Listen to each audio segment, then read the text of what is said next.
This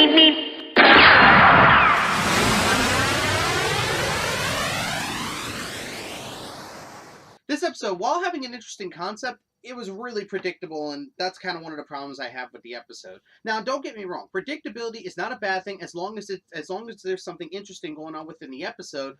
And this episode does have an interesting concept. Basically, Twilight not wanting to go back to her castle and saying that it doesn't feel like home, and still being, like haunted of the memories of her old home, to the fact that she actually goes back to her old home and seeing it destroyed, and both her and Spike kind of share a tender moment with each other. I can fully understand this. When you go through a traumatic experience and now you have to try to move on, it's really hard for you to move on, and it could cause you to go through some interesting, concepts. However, here's the problem I have with this episode. That's not really the focus. The focus of the entire episode is the remaining five trying to decorate the castle for Twilight so it feels more homey, while Twilight just tries to enjoy her day. It's like, we don't really get too much of the other concepts of Twilight not wanting to be in the castle. It's briefly glanced on, but that's about it. We don't really get to see her go through these situations except with Fluttershy.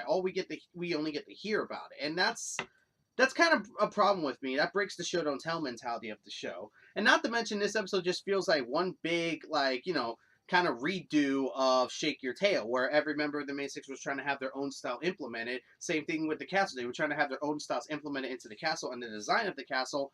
And that's a big problem in my mind because, honestly, I really could care less about this. Don't get me wrong, like I said, the story concept is interesting, but it feels like it's almost glanced over and we just move on to this predictable story instead. And because of this being so predictable and when not a lot of interesting things going on with it, I was just kind of like meh the entire way of the episode. It's not a bad episode by any means of the word, but it's just not an episode I was hoping it would be. And honestly, this is definitely going to be one of the episodes that's going to make people go, or something of the like because of Season 5. And not to mention, Pinky's behavior in this episode bugged the living hell out of me. But I won't lie, it does have an endearing moment at the end because it kind of has like an interesting metaphor and otherwise at the end of the episode. So that's something at least. So pretty much my thoughts on this episode. It has an interesting concept, but it's too predictable for me to absolutely enjoy.